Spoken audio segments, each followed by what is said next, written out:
Ya, gua datang dengan pembahasan yang cukup menarik bagi kalian yang ingin kritik dan juga memberikan pendapat boleh. Di sini gua ingin berbicara tentang line up yang akan kita nantikan nanti malam, yaitu pertandingan Piala Dunia Finals Argentina versus Prancis. Yang seru dibicarakan adalah soal line up pemain siapa saja yang akan diturunkan oleh Deschamps dan juga Scaloni. Karena dari pemain ini kita bisa mungkin menganalisa seperti apa pergerakan dan juga seperti apa pola penyerangan, pola bertahan, seperti apa transisi saat melakukan counter attack, bahkan sebaliknya seperti itulah. Nah, ini bisa kita analisis dari para pemain yang diturunkan.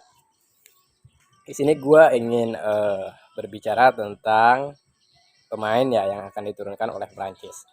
Kita tarik ke belakang sedikit melihat di pertandingan finals di 2018. Tidak jauh berbeda pemain yang diturunkan oleh Prancis. Hanya berbeda pada saat Olivier Giroud masih ada di lini depan dan juga Kylian Mbappe, ada Griezmann.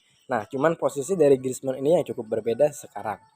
Dan juga ada Tchouaméni, defender midfielder yang gua rasa ball controlnya yang bisa memberikan true pass, yang bisa memberikan end passing ini cukup bagus. Perlu dikhawatirkan juga untuk lini tengah Argentina seperti Enzo Fernandez dan juga Paredes di sektor lini pertahanan di luar kotak 16. Nah, yang ramai dibicarakan adalah sektor penyerangan dari Prancis karena Mbappe diperkirakan akan mengisi posisi dari Olivier Giroud sehingga Olivier Giroud bisa dikatakan akan mengisi bangku cadangan sebagai pemain subs.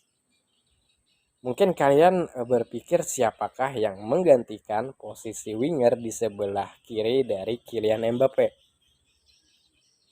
Oke, ada Marcus Thuram yang sebelumnya di semifinal bisa memberikan kontribusi yang cukup bagus, mempunyai insting menyerang dan juga mempunyai kemampuan skill individu yang cukup berani one by one bersama lini pertahanan Maroko. Tentu ini adalah sebuah kemampuan yang luar biasa dari Marcus Thuram. Next, winger sebelah kanan. Dembele gua rasa kurang efektif. Kebanyakan dribbling, kebanyakan skill individu yang enggak terlalu berguna karena gaya permainan dari Prancis ini kan gua bilangnya lebih menunggu, mengandalkan positioning, true pass dan juga bola-bola direct, bola-bola langsung ke lini depan sehingga tidak banyak kekuatan untuk memegang bola di lini tengah ini nggak banyak. Gue lihat dari Prancis sama sebelumnya seperti 2018 permainan Prancis nggak begitu dengan penguasaan bola sehingga mereka lebih mengandalkan counter attack yang lebih efektif yang memang disupport oleh para pemain di lini depan seperti Griezmann, Olivier Giroud, Thuram. Ini adalah pemain-pemain yang mempunyai skill individu. Kita ingat seperti Brazil juga banyak sekali pemain skill individu, mereka tidak banyak ingin memegang bola sehingga serangan lebih efektif dengan mengandalkan skill individu. Kenapa gua bilang Dembele kurang efektif untuk berada di posisi winger sebelah kanan ya? Gua rasa bisa digantikan oleh beberapa pemain yang memang chemistry-nya bisa bersatu dengan menambahkan opsi di lini depan sehingga serangan lebih efektif. Di bangku cadangan ada kemarin pemain muda yang dimasukkan, boleh dicoba lah gua rasa. Untuk Dembele gua lebih sebagai pemain inilah uh, subs mungkin bisa dimainkan pemain sebelah winger kanan ini yang lebih mempunyai pemikiran membantu pertahanan lah agar sektor saat counter attack dilakukan uh, triangle yang dilakukan oleh Argentina bisa untuk menjaga kestabilan di area pertahanan Prancis. Gua rasa ada satu pemain yang harusnya bisa ya untuk membantu pertahanan tersebut. Nah, untuk di lini tengah mungkin nggak jauh akan berbeda.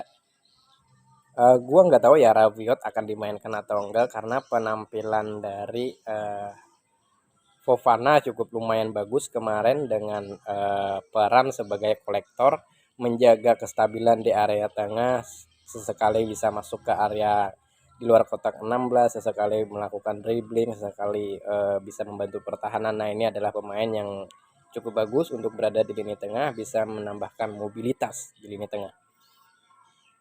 Posisi nomor 10 mungkin diisi dengan Griezmann, mengharapkan permainan yang bisa memberikan ruang dan juga bisa untuk memberikan sesekali terupas dan juga umpan 1 2 3, memberikan tusukan, memberikan menghancurkan fokus dari pertahanan Argentina.